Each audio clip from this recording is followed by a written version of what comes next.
आइल श्रावण के महीनवा हो किंदी राजा जी। आइल श्रावण के महीनवा हो किंदी राजा जी। हमके हरियर हरियर सरिया हो किंदी राजा जी। हमके हरियर हरियर सरिया हो किंदी राजा जी।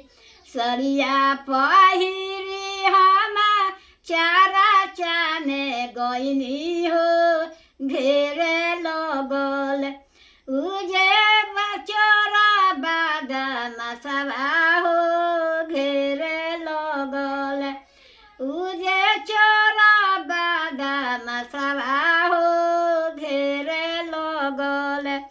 रहिया धके आवत रानी हमरो शिव गुरु हो के घेरेला हमारा शिष्या के रहिया हो के घेरेला।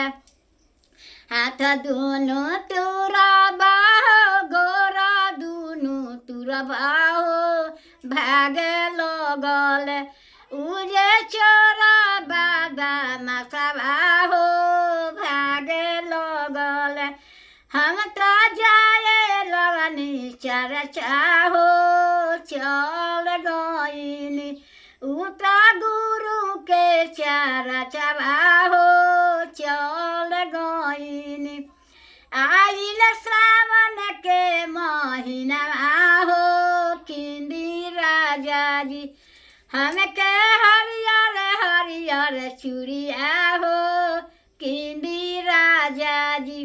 हमके हरियर हरियर चूड़िया हो किंदी राजा जी। चूड़िया पहिरी हम चारा में गईली हो घेरे लगल उजे चोरा बादाम सभा हो घेरे लगल। रहिया धके आवत रानी हमरो शिव गुरु हो के घेरेला हमारा शिष्या के रहिया हो के घेरेला। हाथ दुनु टूरे लागे में गोरा बाजे टूरे में हो भागे लगल उजे चोरा बादाम सभा हो भागे लगल। हम तो चारा चाने गईनी हो चल गईनी शिवा चारा चाने गईनी हो चल गईनी। आइल सावन के महीना हो किंदी राजा जी। आइल सावन के महीना हो किंदी राजा जी। हमके सोरा हो सिंगारवा हो किंदी राजा जी। सोरा हो सिंगार के चारा चाने गईनी हो घेरे लगल उजे चोरा बादाम सभा हो घेरे लगल।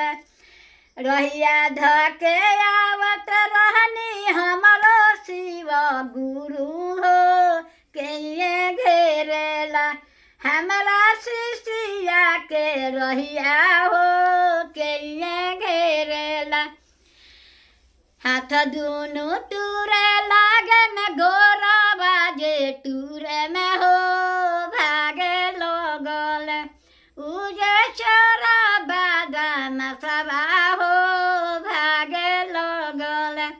हम तो चारा चाने गईनी हो चल गईनी शिवा चारा चाने हम हो चल गईनी।